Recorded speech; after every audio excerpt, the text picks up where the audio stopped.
So'nggi yillarda muhtaram prezidentimiz boshchiligida hududlarning ijtimoiy-iqtisodiy salohiyatini oshirishga qaratilgan qator islohotlar amalga oshirib kelinmoqda. Buning uchun tog'kon va geologiya sohasidan kelib chiqib, tumanlarning o'sish nuqtalarini belgilab olish va shunga ko'ra geologiya qidiruv tadqiqot ishlarini o'tkazish uchun aniq rejalar belgilab olingan. Birgina misol, vazirlik tomonidan yer osti suvlarining yangi manbalarini chuqur qatlamlarda, paleoozan maydonlarda va noan'anaviy usullarda qidirib topish uchun 20 ga yaqin gidrogeologik loyihalar amalga oshirilmoqda. Buning natijasida Bo'zatov tumanidan tashqari Qoraqalpog'iston Respublikasining Ellikqal'a, Beruniy va To'rtko'l tumanlarida ham yer osti mineral suvlari uchun geologiya qidiruv ishlari o'tkazilmoqda. Respublikada yer osti suvlaridan oqilona foydalanish va ularni muhofaza qilish tog'kon sanoati va geologiya vazirligining ustuvor vazifalaridan biri bo'lib, bugungi kunda vazirlik tomonidan keng miqyosli yer osti suvlarining yangi manbalarini izlab topish va zaxiralarini baholash ishlari keng olib borilmoqda. Jumladan, vazirlik tizimidagi O'zbek gidrogeologiya davlat muassasasi tomonidan mineral xomashyo bazasini rivojlantirish davlat dasturi doirasida 2025-yilda Qoraqalpog'iston Respublikasi Bo'zatov tumanida yer osti mineral suvlari uchun gidrogeologik tadqiqotlar o'tkazildi. Natijada chuqurligi 1000 metr bo'lgan burg'i qudug'i orqali davolash va baxsh xususiyatiga ega bo'lgan mineral suvlarning yangi zaxirasi aniqlandi. Dastlabki hisob-kitoblarga ko'ra, ushbu mineral suvdan kelgusida aholi salomatligini tiklash va davolash maqsadida Bo'zatov tumanida yangi sanatoriy barpo etish ko'zda tutilgandi. Shu sababli mazkur quduqda dori vositalarini standartlash ilmiy markaz tomonidan yer osti mineral suvlarining minerallik xususiyatini aniqlash uchun laboratoriya tahlillari va suv haroratini o'lchash ishlari olib borildi. Hozirda Qoraqalpog'iston Respublikasi Bo'zatov tumani Bo'zatov sanatoriyasiga keldik. Kelishimizdan maqsad Bo'zatov sanatoriyasida qazilgan quduq skvajinasidan tahlil namunasi uchun suv namunalarini olib, ularni kimyoviy, fizik tahlillardan o'tkazish va ular tarkibidagi minerallar va metallarni aniqlash va ichimligiga yaroqli yoki yaroqsizligi tahlillarni olib borish. Qoraqalpog'iston Respublikasi Vazirlar Kengashi hamda O'zbekiston Kasaba uyushmalari Federatsiyasi texnik topshirig'i asosida burg'ulangan quduq kelgusida undan samarali foydalanish maqsadida Bo'zatov sanatoriyasi mas'uliyati cheklangan jamiyatiga foydalanishga topshirildi. Sanatoriy 2025-yil 17-oktyabrda ishga tushirilgan bo'lib, bunda 110 dan ortiq ish o'rinlari yaratildi. Sanatoriy 200 o'rinlik yotoqxona va davolanish binosidan tashkil topgan bo'lib, yiliga 6000 nafar mahalliy aholi va boshqa tashrif buyuruvchilarni sog'lomlashtirish quvvatiga ega. Yer osti mineral suvlarining minerallik xususiyatlari aniqlanganidan so'ng sanatoriyada harakat tayanch, ovqat hazm qilish organlari, yurak-qon tomir tizimlari, asab va endokrin tizimi yo'nalishlarida tibbiy sog'lomlashtirish va reabilitatsiya xizmatlarini ko'rsatish rejalashtirilgan. Bo'zatov sanatoriyasi ulma 200 o'ringa arналган bo'lib,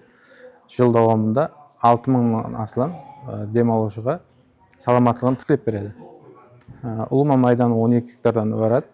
Bu yerda bir dana yer osti mineral suvi chiqadi. O yer osti mineral suvimiz 1040 metrdan chiqib turibdi. Tekarnan qurami yotli bromli quramga ega bo'lib hisoblanadi. Qasiyatni ega dam oluvchilarga yem sifatida foydalanamiz. Gidrogeologik tadqiqot ishlari va yer osti mineral suvlariga quduq burg'ulash ishlari vazirlik tizimidagi O'zbek gidrogeologiya davlat muassasasi tomonidan amalga oshirildi. Muassasa bugungi kunda respublikaning barcha hududlarida yer osti suvlarining yangi manbalarini aniqlash, zaxiralarini baholash, monitoringini olib borish hamda noan'anaviy usuldagi suv olish inshootlari qurilishini asoslash ishlari bilan shug'ullanmoqda. Buning uchun 6 ta hududiy dala gidrogeologiya ekspeditsiyalari, 20 ta gidrogeologiya va kuzatish stansiyalari, 50 ta burg'ulash otryadlari, 200 ta maxsus texnika va 1000 dan ortiq mutaxassis xodimlar jalb etilgan. Bo'zatov hududida davlat dasturi doirasida chuqurligi 1000 metr quduq Orolbo'yi dala gidrogeologik ekspeditsiyasi xodimlari tomonidan burg'ulandi.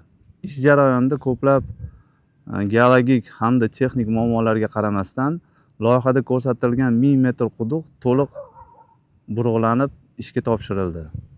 Muhtaram prezidentimiz boshchiliklarida boshlangan islohotlarning bosh maqsadi hududlarni ijtimoiy-iqtisodiy rivojlantirish. Bunda har bir soha va yo'nalishlar kesimini aniq o'sish nuqtalarini belgilagan holda hududlarni rivojlantirish bosh maqsad qilib qo'yilgan edi. Mazkur islohotlarni bosh mezon sifatida Tog'kon sanoat va geologiya vazirligi ham o'z hissasini qo'shishda davom etmoqda. jumladan hozirgi kunda ko'rib turganimiz Bo'zatov tumanidagi mazkur sanatoriya ham aynan mana shu diqqatga sazovor va so'nggi yillardagi asosiy qo'lga kiritilgan natijalardan biri hisoblanadi.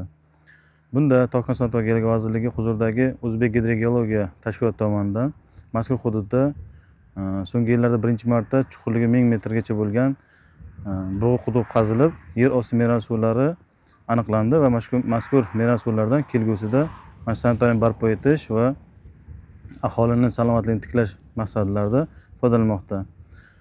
Aniq raqamlarga to'xtaladigan bo'lsak, mazkur sanatoriya 200 o'ringa mo'ljallangan bo'lib, yiliga 6000 dan oshiq aholini qabul qilish quvvatiga ega. Bundan tashqari mazkur sanatoriya qurilishi ortidan 100 ga yaqin hamyurtlarimiz ish bilan ta'minlangan. Kelgusida Tog'kon sanoat va geologiya vazirligi aynan yer osti suvlarida chuqur gorizontlarni o'rganish, yangi yer osti mineral va termal suv manbalarini qidirishda aniq maqsadlar qo'yilgan. Jumladan hozirgi kunda Qoraqalpog'iston Respublikasining nafaqat Bo'zatov tumanida, balki Ellikqal'a, To'rtko'l, Beruniy tumanlarida ham gidrotadqiqot ishlari olib borilmoqda.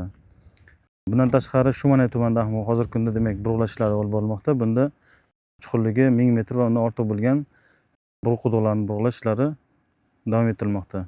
Mazkur tadbirlarning yakunida barcha yuqorida aytilganimizdek, demak Qoraqalpog'iston Respublikasini ijtimoiy iqtisodiy rivojlantirish va demak iqtisodiyotda ayniq driver sohalardan biri bo'lgan sanatoriya davolash maqsadlarida demak yanada yangi marralarni qo'lga kiritish ko'zda tutilgan. Mazkur gidrotadqiqot ishlari har yilgi mineral xom ashyo bazasini rivojlantirish davlat dasturi doirasida amalga oshirilayotgan bo'lib, bunda Tog'kon sanoat va geologiya vazirligi tizimidagi ikkita gidrogeologiya ixtisoslashgan tashkilotlar tomonidan ilmiy tadqiqot va dala tadqiqot ishlari hamkorlikda kompleks yo'nalishda amalga oshirilmoqda.